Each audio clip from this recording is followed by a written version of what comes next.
Piles হচ্ছে এমন একটা রোগ যেটা আমাদের এনাস বা রেকটাম বলি, মলদ্বারে ওখানে ফুলে যায়, ব্যথা করে এবং এটা প্রচণ্ড ইচিং হয়, ইরিটেশন হয়, জ্বালা করে এবং ভয়ঙ্কর, যেটা বললাম ব্যথা, তার থেকে পায়খানা থেকে ব্লিডিং করে, পায়খানার সময় রক্তপাত হয়, রাইট? শুনে থাকবে। এটাকে বলি পাইলস এবং এটা 4টে গ্রেড বা স্টেজে হয়। প্রথম স্টেজটাতে চুলকানি হবে, হালকা হালকা ইচিং হবে, রেকটামে জ্বালা করবে, ফুলে যেতে পারে, পায়খানায় জায়গাটাতে ফুলে যাবে, সেটা হাত দিলে আপনি বুঝতে পারবেন, রাইট?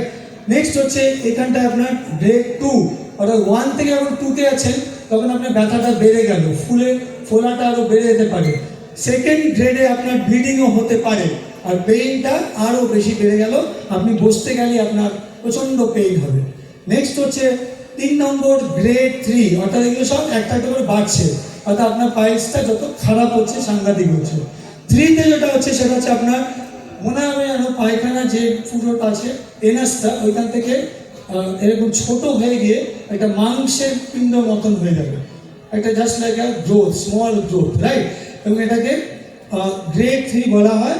এইটাই হচ্ছে পাইলসের খুব সিভিয়ার কন্ডিশন এবং এইখানে যদি আটকে দিতে না পারা যায়, পাইলসটাকে থামিয়ে যদি না দিতে পারি, তাহলে কিন্তু পরবর্তী স্টেজে চলে যাবে লাস্ট, যেটার নাম হচ্ছে ফিস্চুলা, অর্থাৎ গ্রেড 4। গ্রেড 4 হচ্ছে ফিস্চুলা। এইখানে কিছু আর ওষুধ কাজ করে না, ফিস্চুলাতে আপনাকে একমাত্র অপারেশনই করতে হবে বা করাতে হবে। অর্থাৎ গ্রেড 3-তে কী হয়, পায়খানার যে এনাসটা আছে, এনাস যেটা রেকটাম, ওটা আরও শুকিয়ে ছোট হয়ে যায়, মুখটা, ঠিক আছে? এবং পায়খানা পাস করা, বের করা খুবই ডিফিকাল্ট হয়, প্রচণ্ড পেইন হয়, আপনি বসতে পারবেন না, দাঁড়ালেও পেইন, সারা দিন ধরে। বলে যে এরা দিনের বেলা তারা দেখে, যাদের পাইলস গ্রেড 3 হয় এদের এতটাই ব্যথা হয় যে এরা দিনের বেলা তারা দেখে, বুঝতে পারছেন? সো এইটা হচ্ছে আমাদের পাইলস এবং ফিস্চুলা। কিন্তু অপারেশন আপনাকে আলটিমেটলি করাতেই হবে। তো আমরা জেনে নিই পাইলসের কারণ কি, অলরেডি আমরা বলেছি, যে কারণে কনস্টিপেশন হয়, ঠিক সেই কারণে পাইলস হয়। হজম হচ্ছে না, ক্রনিক কনস্টিপেশন, আপনার এখানটা কেউ তালা লাগিয়ে দিয়েছে মনে হচ্ছে না। নেক্সট হচ্ছে যারা এক্সারসাইজ করে না, অ্যাক্টিভিটি করে না, যারা বসে বসে অনেকক্ষণ কাজ করে, দীর্ঘদিন যারা বসে বসে কাজ করে, ড্রাইভার, যারা গাড়ি চালায়, তাদের পাইলস হওয়ার সম্ভাবনা খুব বেশি। যারা সরকারি কর্মচারী বসে বসে কাজ করেন বেশিক্ষণ, আইটি কর্মচারী আইটিতে কাজ করে, যাদের অফিসে জব বসে বসে বা বেশিক্ষণ দাঁড়িয়ে দাঁড়িয়ে, তাই যেমন টিচারদের সম্ভাবনা আছে। আবার যারা ট্রেনার বা আপনাদের নেটওয়ার্ক মার্কেটার, আপনি দাঁড়িয়ে থাকতে অনেক লিডার যেন, হ্যালো, ঠিক বলছি তো? আপনাদের কিন্তু সম্ভাবনা আছে পাইলসে, ভাববেন না এখনো হয়নি বলে হবে না। তো আপনাকে বুঝে নিয়ে তবে কিন্তু এগোতে হবে বা ভাবতে হবে, যদি এরকম কোনো কাস্টমার আপনার পায় তাহলে আমরা কী দেবো। নেক্সট হচ্ছে যারা জল বা ফ্লুইড খুব কম খাচ্ছে, কনস্টিপেশন বেশি হচ্ছে, যাদের হেরিডিটি আছে, হাইজিন ভালো নয়, অর্থাৎ পায়খানা করে ওই ব্রিটিশদের মতন, পর্তুগিজদের মতন টিস্যু পেপার ইউজ করছে, অল্প অল্প ভেতরে থেকে যাচ্ছে, রাইট? যতই আপনি কাগজ ইউজ করুন, আমাদের ওই ভারতীয়দের ধৌত কর্মই বেস্ট শৌচকর্ম, ধুতে না ধুলে কিন্তু আপনার ওইখানটা জমে জমে যাবে, ওইগুলোই কিন্তু ভবিষ্যতে একদিন পাইলস হতে পারে। ফলে আনহাইজিন কন্ডিশন থেকে কিন্তু হতে পারে।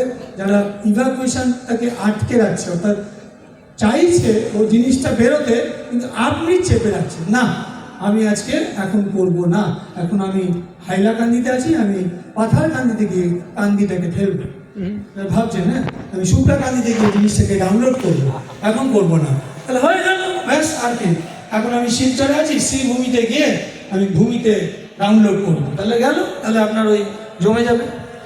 নেক্সট হচ্ছে যাদের ক্রনিক ফ্ল্যাচুয়েন্স হচ্ছে, প্রচণ্ড, দেখতেই পাচ্ছেন এই জিনিসটা হচ্ছে ওই গ্যাস লিক হচ্ছে, বুঝতে পারছেন? এবং এই ধরনের ট্রেনিংয়ে সবসময় ভয় থাকে যে একটা যদি সাইলেন্টলি ছেড়ে দিল, ব্যাস হাওয়া কি ঝোঁকা, বাকি পুরো মাহলটা খারাপ করে দেয়, হ্যাঁ?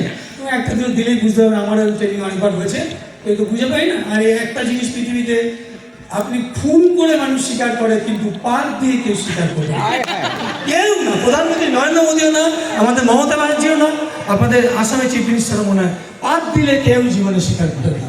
এটা পৃথিবীর একটা সত্য, মেনে নিতে হবে। খুন করলে বলবো হ্যাঁ হুজুর, লর্ড আমি খুন করেছি, কিন্তু শুনেছেন হালকা করে ফুস করে ছেড়ে দিয়েছেন, এইটা হচ্ছে ডেঞ্জারাস, মানে পুরো ট্রেনিংটা নষ্ট করতে পারে। তো একটু লিডারদের বলবো, যদি আমি কিছু হচ্ছে, গ্যাস লিক, ভোপাল লিক, শিলচরের লিক হচ্ছে, তাহলে দয়া করে লিকটা আটকে দেবেন। ওদেরকে বলবেন যে একটু বাইরে থেকে ঘুরে আসুন, যাতে হাওয়াটা পাস করে, তাই বুঝছেন নেই? হ্যালো, আর যারা ছেড়ে দিয়েছে তারা তো হাসছে, জো ছোড়না থা ছোড় দিয়া আর লে তুমি দিখা। এইবার তুই নে, মজা দেখ, মজা দেখ কেমন লাগছে, রাইট? কিছু লোক এখনো হাসছে না, হাসলে কারো জিএসটি কেটে যায় না। অনেকে ভাবছে হাসলে যদি জিএসটি কেটে নেয়, ওইভাবে হাসছে না। এই কিন্তু এরমভাবে দেখছে আমাকে তখন থেকে, যেন আমি লিভার, কিডনি, গলব্লাডার এগুলো ছিনিয়ে নিয়ে কালকে কলকাতা চলে যাবে, এইগুলো নিতে এসছে মনে হচ্ছে। না বাবা, ট্রেনটা যদি নিচে আসে, যদি আমার লিভারটা শিয়ালাম না, কোথা কিটা করুন? আরে ভাই, আপনার লিভার, আপনার কিডনি, আমি কি নেবো? এমনি দিতেই এসেছি, নিতে আসিনি, রাইট?